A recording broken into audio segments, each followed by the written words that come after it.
Snow fell in slow, graceful spirals over Washington that Christmas Eve, settling on rooftops and bare branches like sugar dusted across the city. Strings of lights clung to lampposts, glowing red and gold against the dusk. A joyous faint carol drifted from the cathedral steps, blending with the chatter of last-minute shoppers, the jingling bells of a street performer, the laughter of children tugging their parents toward toy stalls. The city seemed alive with warmth and promise, as though Christmas itself had wrapped every corner in a radiant embrace. Yet on a worn wooden bench at the edge of the central square, Patricia Brooks sat with her daughter huddled in her lap, wrapped not in joy but in quiet sorrow. Patricia was only 26, but her face carried shadows beyond her years, shadows carved by long days of exhaustion and nights without sleep. Her jacket, too thin for the cold, hung loose around her frame, and though she tried to keep her expression steady, her eyes betrayed the heavy loneliness gnawing at her. She smoothed a lock of fine hair from her little girl's forehead, pressing her cheek against the crown of the child's head as if to draw strength from her warmth. The child, Elena's just 3, delicate and soft as the snowflakes falling around them, was fast asleep, her small hand curled in a faded glove. Patricia looked at her daughter's peaceful face and felt a pang, sharp and deep, that this night, a night meant for family and feasts, would be another spent with nothing but shadows for company. She whispered into the air, her voice barely more than a tremor. Another Christmas with nowhere to go, little one. The wind carried her words away, scattering them into the festive murmur of the city as though they had never been spoken. A few meters away, another figure stood in stark contrast to Patricia's fragile stillness. Henry Asbury, 32, millionaire CEO, wore a charcoal coat tailored so perfectly it seemed to resist the very weather. His posture was straight, commanding, his shoes polished to a gleam that reflected the Christmas lights. To any passerby, he was the embodiment of success, a man who had everything. But inside, Henry felt hollow, as though his wealth and influence were nothing but scaffolding around a house long abandoned. 3 years had passed since his wife Martha had been taken from him, and in those years no celebration, no grand dinner, no business triumph had been able to fill the gaping absence she left behind. Beside him, his son Eric ran through the falling snow, chasing flakes with outstretched hands. The boy's laughter rang like crystal bells, pure and unburdened. And though it made Henry's lips curve in a practiced smile, his heart felt none of the joy. To him, the evening was another reminder of what was gone. Another table set with polished silverware and empty seats, where Martha's laughter should have echoed. Then Eric stopped. The laughter faded from his lips, replaced with a stillness unusual for his age. His bright blue eyes, so like Henry's, had found Patricia and Elena's on the bench. He stared, transfixed, at the woman's hunched shoulders, at the tiny hand limp inside her glove, at the quiet sadness that seemed to hang around them like an invisible cloak. The world's noise receded for him. He felt something he could not name, a tenderness too large for words. Slowly, he tugged on his father's coat sleeve. His voice, when he spoke, was hushed but urgent, filled with a child's unfiltered truth. "Daddy," he whispered, pointing toward the bench. "They look so sad." Henry followed his son's gaze, and for a moment, something stirred inside him, something he had locked away long ago. But habit was stronger. He straightened his shoulders, pulled his coat tighter, and prepared to explain why strangers could not be invited into carefully guarded lives. Yet even as he readied the words, he felt the hollowness of them, like frost forming over glass too thin to last the night. The festive hum of the city seemed to grow louder, but for Henry, everything narrowed to the small boy at his side and the pair on the bench ahead. His breath caught in his throat, not from the cold, but from the unexpected pull of the scene. A mother too young to carry eyes so tired, a child wrapped in her arms like the only treasure she possessed. The contrast hit him, his own son glowing in health and laughter, their coats fine well lined with warmth, their pockets filled with the possibility of tomorrow, while just yards away, another life clung to survival on nothing but love. Eric tugged again at his sleeve. "Daddy," he repeated, his voice a little stronger now. "They look so sad. We have to help them." Henry's first instinct was the shield he always carried, logic. He leaned down, his voice low, smooth, controlled. "Eric, sometimes people don't want help from strangers. Sometimes." But Eric wasn't listening. His blue eyes were locked on Patricia and the small bundle in her lap, his face set with a stubborn compassion that seemed far older than his years. He took a step forward, then another. breaking away from Henry's hand with a determination his father rarely saw.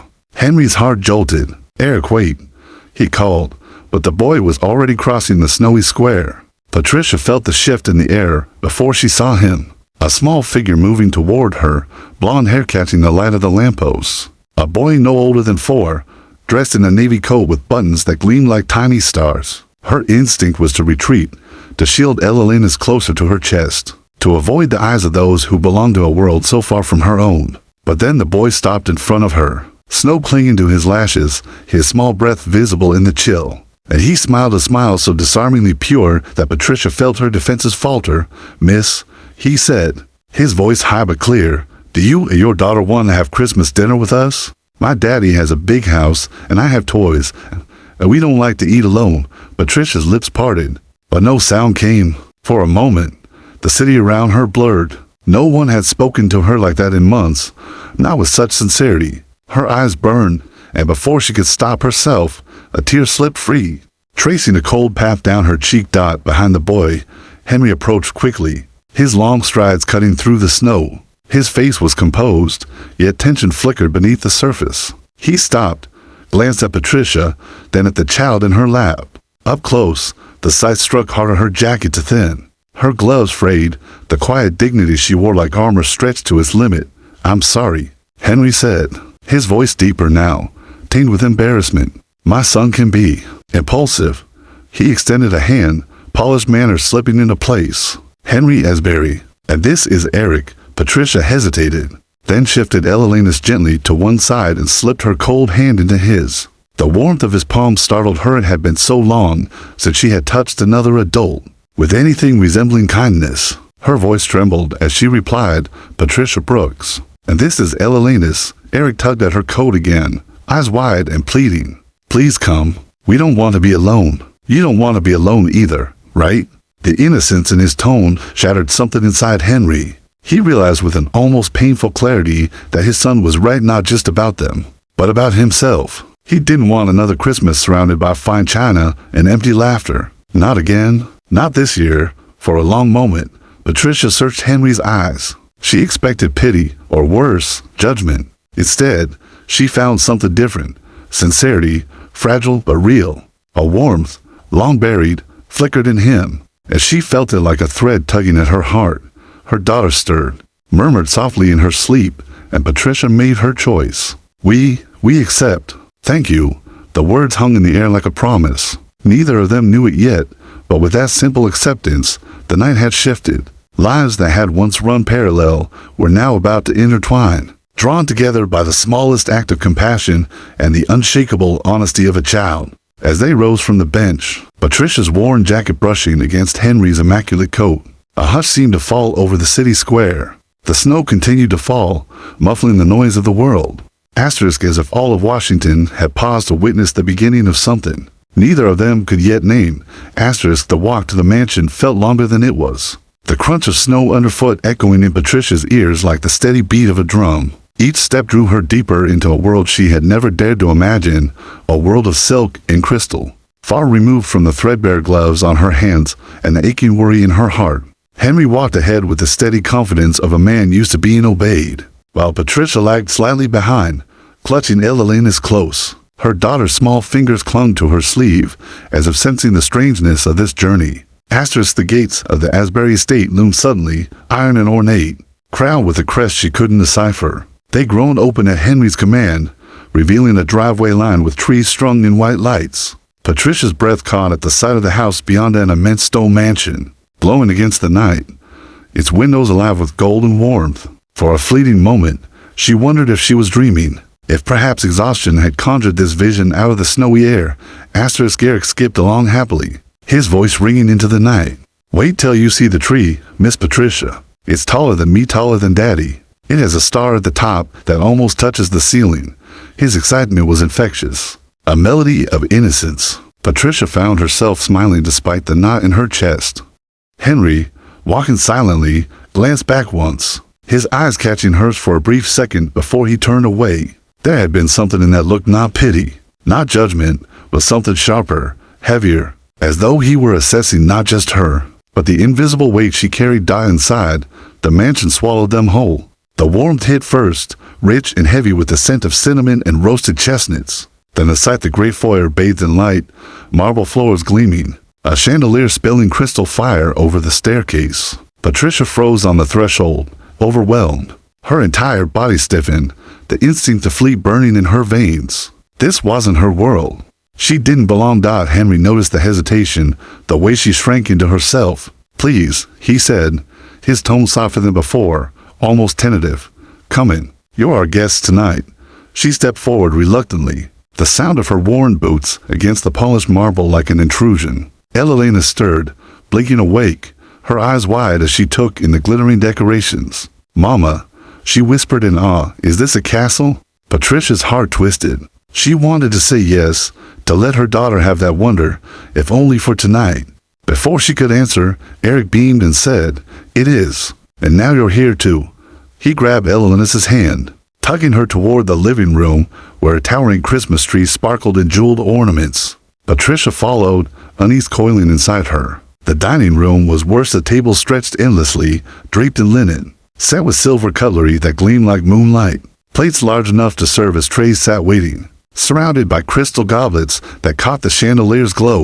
The chairs, high-backed and carved, looked less like seats and more like thrones. She sat awkwardly at Henry's invitation, her hands folding in her lap as though to make herself smaller. Across from her, Henry settled with practiced ease, though his eyes betrayed the tension within. The air was heavy, not just with wealth, but with ghosts. Eric and Elena's, however, shattered the silence with the ease of children unburdened. He offered her a piece of broccoli with solemn importance. She giggled and took it, pretending it was a treasure. Their laughter rippled through the room, delicate but powerful, breaking cracks into the cold grandeur. Henry's gaze lingered on the two of them, his chest tightening at the sound. It was the sound he had missed for years, the sound that once filled these halls when Martha was alive. His grip on his glass tightened. For the first time in years, the mansion felt less like a mausoleum and more like a home. It wasn't his doing. It was hers. The woman sitting across from him, fragile and strong all at once, had brought life back into his house without even trying. Patricia felt the weight of his stare and looked up, meeting his eyes. The moment's stretched hand, invisible thread pulling taut between them. She wanted to look away, but couldn't. He was unreadable. Yet something in his gaze unsettled her, as if he were a man standing on the edge of something he didn't understand. The clatter of silverware broke the silence, but the tension remained. Patricia's discomfort grew with every bite, every glance at the splendor around her. Yet beneath it all, a question lingered in the air like the flicker of candlelight. Why had fate brought them together? Tonight, and what shadows waited in the corners of this mansion? The fire crackled in the hearth, sending flickers of amber light across the high walls of the drawing room. Outside, the snow still fell, muffling the world in silence, but inside the mansion, the air was thick with an almost unbearable stillness. Patricia sat near the fire, her daughter curled up against her side, already drifting back into sleep. The heat from the flames was a blessing after the icy bench in the square. Yet she could not shake the sensation of being an intruder, of sitting in a life that did not belong to her. Henry entered the room moments later, carrying the glasses, one filled with brandy, the other with steaming cocoa. He offered her the cocoa without a word, and Patricia accepted, her fingers trembling as they brushed his. It was the smallest touch, but it sent a strange shiver through her, not of fear, but of something she couldn't name. "Thank you," she murmured, clutching the cup as though it were an anchor. Henry sat across from her, his posture as straight as a blade, though his eyes betrayed a storm beneath. He studied her in the wavering firelight, and the silence stretched between them like a drawn bowstring. Finally, Patricia broke it, her voice soft, yet carrying the weight of years. "It isn't easy, raising a child alone," she said, her gaze fixed on the flames. "It's a battle every single day. Sometimes you think you've won, and then life reminds you that you haven't." Her words hung in the air. Henry said nothing, but his hand tightened on the brandy glass, knuckles whitening. She went on, her tone steady now, as if confessing to herself as much as to him. "Her father disappeared the moment he found out I was pregnant. I was 23, and just like that, I was alone. No call, no letter, not even a goodbye. My own father. He turned his back on me too, said I had made my choice, said I wasn't his daughter anymore. I thought I could fight through it. Some nights I still believe I can, but most nights, her voice cracked, just once, before she swallowed it down. Most nights, it feels like I'm losing. Henry's chest tightened. The pain in her voice was raw, stripped of self-pity, and it struck something deep within him. He leaned forward, his voice low, almost hoarse. "You're stronger than you realize," he said. "I know what it's like to lose. To wake up and feel like something's missing that no amount of money or power can replace." His throat worked around the words. "I lost my wife, Martha, 3 years ago. Car accident. She was the only one who could reach me. Without her, this house became nothing more than walls and furniture. And Christmas became unbearable.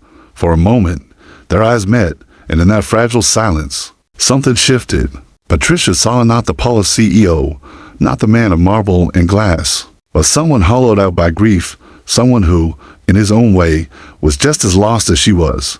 The fire popped, startling them both. Patricia looked down at her daughter, then back at Henry. "You may have money," she said softly, "but you're no less alone than I am."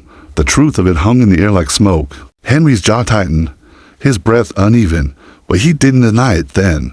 From somewhere deep within the mansion, a sound broke the silence, a faint creak, the groan of wood under weight. Patricia stiffened, her grip on the cocoa tightening. Henry noticed the way her eyes darted toward the shadows. "It's just the house," he said quickly. His voice was calm, but Patricia caught the flicker of something in his expression, unease. For the first time that night, she felt not just like an outsider, but as though she had stepped into a place layered with secrets. The firelight seemed darker now, the walls taller, the silence heavier. She glanced back at Henry, his face composed once more, but his eyes hinted at ghosts she had not yet met, and as Elelena shifted in her sleep, murmuring softly, Patricia felt a chill that had nothing to do with the winter air.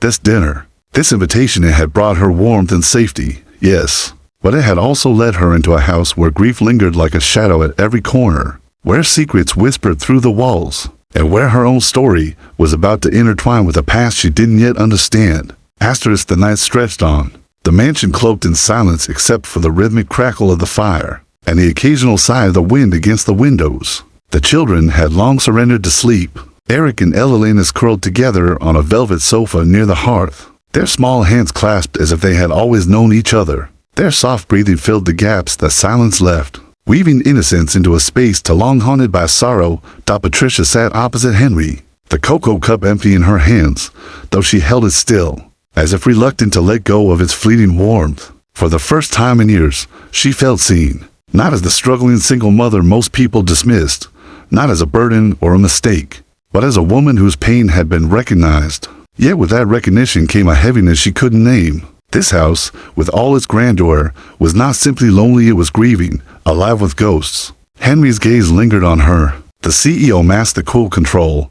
The measured words was slipping. He looked tired, worn in a way money couldn't disguise. Patricia wondered when he had last spoken Martha's name aloud, when he had last allowed his grief to show. She didn't know why he was opening himself to her, a stranger plucked from the cold by his son's stubborn kindness, but the connection unsettled her, even as it warmed her. "Asterisk. You filled this house tonight," Henry said suddenly, his voice rough, as though dragged from a place deep inside. "For 3 years, these rooms have been empty, even when filled with people. But you and your daughter, you've brought something back." Patricia's breath caught, and she looked down quickly, afraid her eyes would betray the swirl of emotions his words stirred. "Don't give me credit I don't deserve. I'm only here because your son insisted. Tomorrow we'll be gone, and this house will be just as it was before." Asterisk. Henry shook his head slowly. "No," he murmured. "Something has already changed. I can feel it." Before she could answer, a sudden noise broke through the stillness, a sharp, deliberate creak from the hallway beyond the drawing room. Both of them froze. Patricia's eyes flicked toward the darkened archway. Henry straightened, his jaw tightening.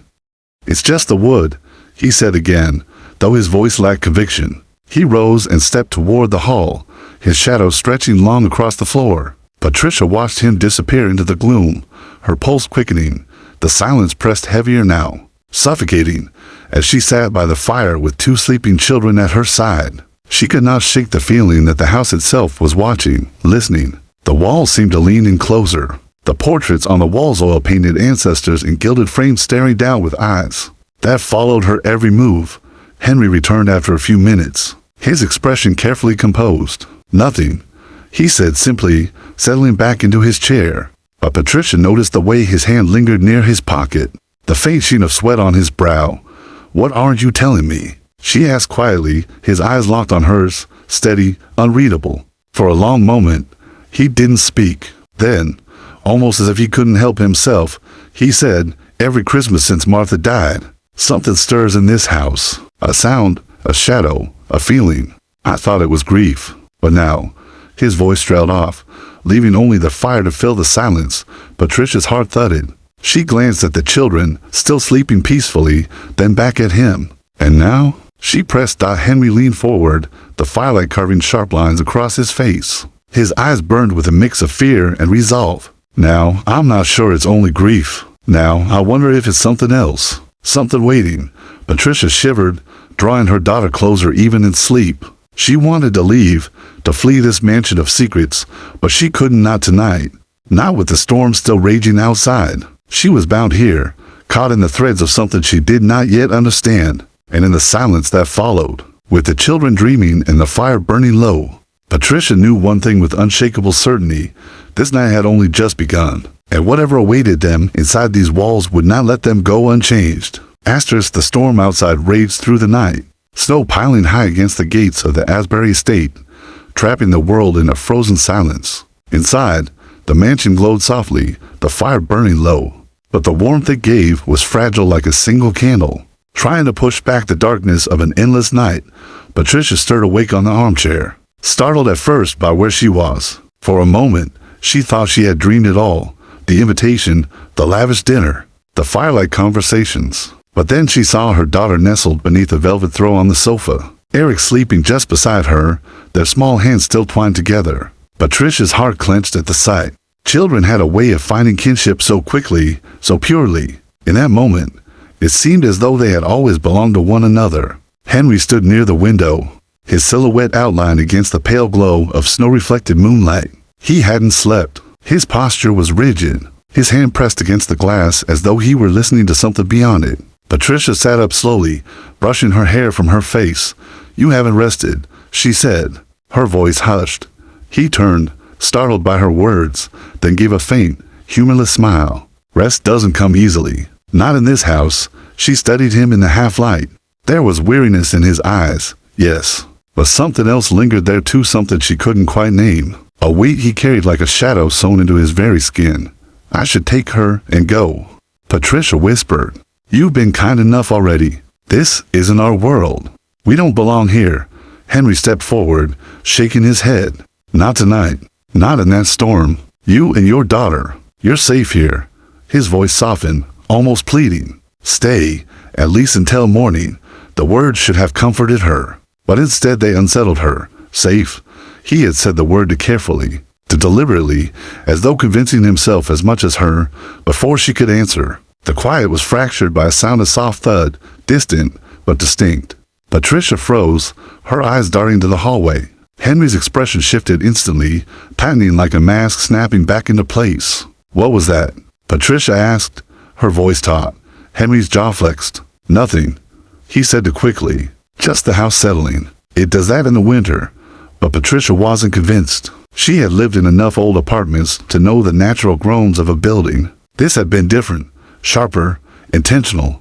Henry moved toward the children, adjusting the throw across their sleeping forms, though his eyes flicked toward the darkened corridor beyond the drawing room. Patricia watched him, a chill running down her spine. He was hiding something. She could see it in the tension of his shoulders, in the way his hand lingered near the drawer of a side table, as though needing to grab something hidden inside.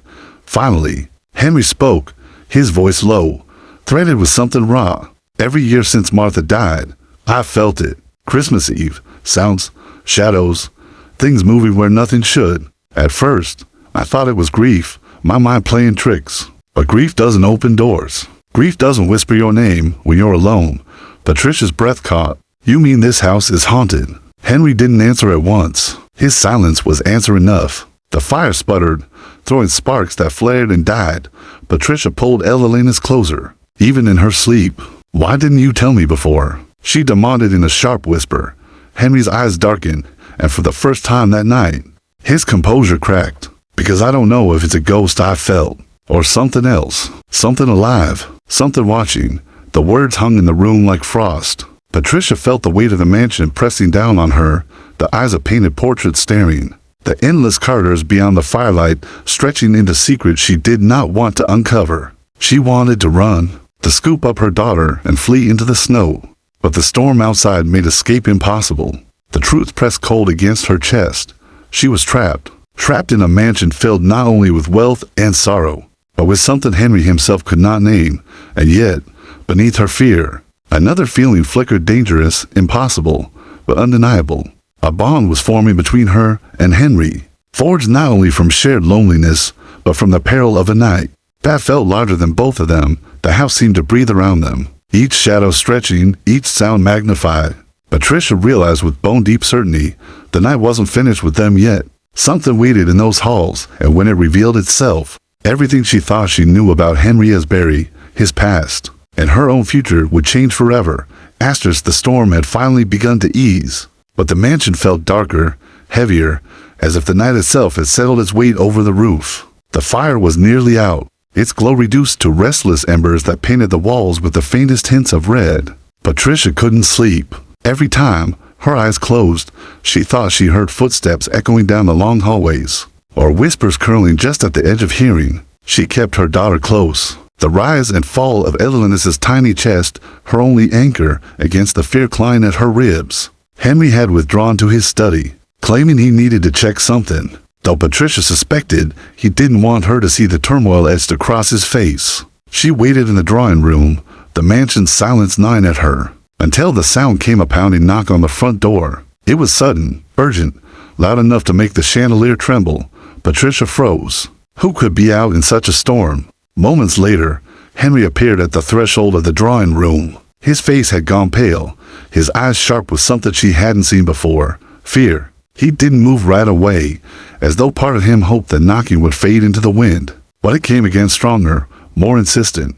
Reluctantly, he strode to the front door and pulled it open. The cold rushed in, carrying with it two figures wrapped in heavy coats dusted with snow. Patricia leaned forward, her breath caught. They were older, refined, their posture straight, their eyes as piercing as steel. Even without introductions, she sensed authority and judgment. "Henry," the woman said, her voice brittle, cutting through the air like glass. "You didn't tell us you'd have company."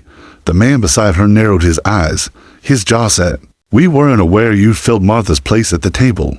Patricia felt the blood drain from her face. Martha, the name pressed on her like a shadow. She shifted uneasily as the woman's gaze fell on her, then on the sleeping child at her side. Henry stiffened. "Mother, father," he said, his voice controlled but tight.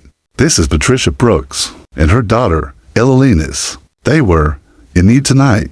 Eric invited them. The older woman's lips thinned. "Eric," she repeated, almost with disdain, as if the child's kindness were an inconvenience. Her eyes flicked to Patricia again, and something strange happened. She gasped. Her hand flew to her mouth, her entire body trembling. "No," she whispered. "It can't be." Patricia's stomach knotted. The intensity of the woman's stare felt like a blade against her skin. Do you know me?" she asked, her voice unsteady. The man's face hardened, but it was the woman who stepped closer, her eyes wide with shock. "Your eyes, your face, you're my God, you're the image of her, of Martha." Her voice cracked. "Who are you? Who are your parents?" Patricia blinked, confused, overwhelmed. "I'm Patricia Brooks. My mother died when I was a child. My father," her throat tightened, "he left me. I hardly knew him." "Why are you asking?" The woman swayed, as though the ground beneath her had shifted. She turned to Henry, her expression filled with horror and recognition. "Henry," she whispered, "don't you see? She isn't just some stranger. She's family." The words thundered through the hall, rattling in Patricia's chest. "Family?" The air seemed to vanish from the room, replaced by a cold, merciless silence. Patricia's mind reeled. Her mother who had been. What had she hidden? And why was this woman, Martha's mother, looking at her as though she had unearthed a secret long buried? Henry staggered back a step, his eyes darting between Patricia and his in-laws. Confusion, shock, and something deeper twisted across his face. "That's impossible," he said, though the certainty in his voice faltered, but Patricia felt it then, like a key turning in a lock she hadn't known existed. The abandonment, the loneliness, the missing pieces of her past had all pressed against her at once. She clutched Elena's to her chest as if holding her daughter could shield her from the revelation. That loomed like a blade. The older woman's voice trembled as she spoke again, each word dropping like a stone into still water. "Patricia, you are Martha's sister, half-sister, born of the man who abandoned us both. That's why you look the way you do. That's why I recognized you. He left me to raise Martha, and he left you to fend for yourself." The room spun. Patricia's breath came in shallow bursts. Sister, half-sister to the woman Henry had loved. The woman whose absence had shaped every corner of this house. Henry's glassy eyes locked on hers, and in them she saw the war raging inside him: grief, betrayal, awe, and something dangerously close to fate. The storm outside had gone quiet, but inside the mansion, another storm had only just begun.